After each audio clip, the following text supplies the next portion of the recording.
Hello guys, কেমন আছেন সবাই? আশা করি সবাই ভালো আছেন। তো আজকের ভিডিওটা অনেক ইন্টারেস্টিং হতে যাচ্ছে, তো সম্পূর্ণ ভিডিওটি দেখবেন। তো আসুন ভিডিওটা শুরু করা যাক। তো আজকে আমি কম্পিউটার পাস করে দেখব গাড়ির এটাতে কি সমস্যা। তারপর আমি আপনাদের সাথে কথা বলতেছি কি সমস্যা, সেটা যখন কম্পিউটার বলবে তারপর আমি আপনাদেরকে বলতেছি গাড়ির কি সমস্যা। এমনি গাড়িতে ইঞ্জিন সাইকেল লাইট চলে থাকে, স্টার্ট দেওয়ার পরে বিএস লাইট চলে থাকে। গাড়ির মধ্যে আরো অনেক সমস্যা রয়েছে। তো আপনার ভিডিওটি দেখলে অবশ্যই বুঝতে পারবেন আমি কি জন্য গাড়ির পাহাজ করলাম এবং পাহাজে কি সমস্যা দেখায় সেটা আমি আপনাদেরকে বলে দিব।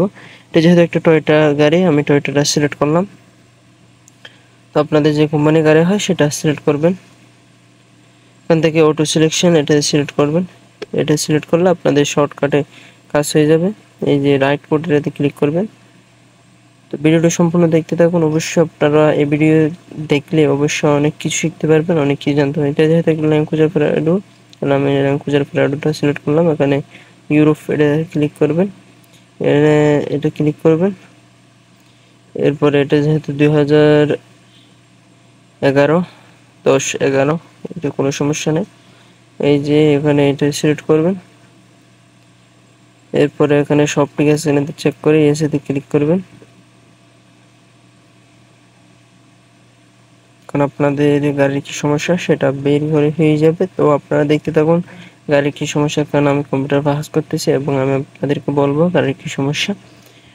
তো আসুন সম্পূর্ণ ভিডিওটি দেখলে অবশ্যই আপনারা অনেক কিছু শিখতে পারবেন, অনেক কিছু জানতে পারবেন। এখান থেকে এটা সিলেক্ট করবেন, এখান থেকে অটো স্ক্যানে ক্লিক করবেন। এরপরে এখানে দেখতে থাকুন গাড়ির কি সমস্যা।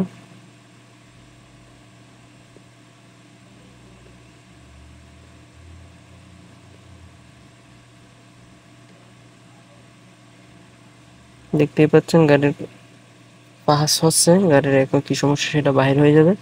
তো ভিডিওটি দেখলে অবশ্যই অনেক কিছু শিখতে পারবেন, অনেক কিছু জানতে পারবেন। গাড়ির কম্পিউটার পাহাজ কিভাবে করে সেটা তো শিখেই গেছেন। এখন দেখুন গাড়ির সমস্যা কি সেটা, এবং গাড়ির কি কোড আসলে কি সমস্যা এবং কোন কোন আসলে কি সমস্যা সেটা আপনারা এখন দেখতে পারবেন। তো এখানে দেখানো হবে গাড়ির কি সমস্যা সেটা। এখানে কোনো সমস্যা দেখাচ্ছেন, তো পরবর্তীতে আমি আপনাদেরকে দেখাবো গাড়ির কি সমস্যার কারণে কি হয়। তো এখানে কোনো সমস্যা নাই, আমি আপনাদেরকে দেখানোর উদ্দেশ্যে এক ভাই আমাকে কমেন্ট করছে ভাই কম্পিউটার পাহাজ কিভাবে করতে হয়।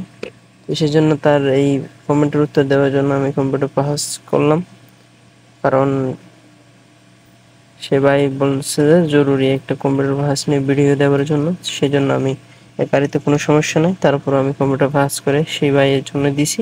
তো আপনাদেরও যদি ভালো লাগে থাকে কম্পিউটার পাহাজ নিয়ে যদি ভিডিও চান অবশ্যই কমেন্ট করে জানাতে পারেন। আপনাদের যদি ভালো লেগে থাকে অবশ্যই চ্যানেলটি সাবস্ক্রাইব করে পাশে থাকবেন, লাইক কমেন্ট শেয়ার করে। অবশ্যই আজকে এতটুকুই। কম্পিউটার পাহাজ নিয়ে পরবর্তী ভিডিও চাইলে অবশ্যই সাবস্ক্রাইব করে পাশে থাকবেন।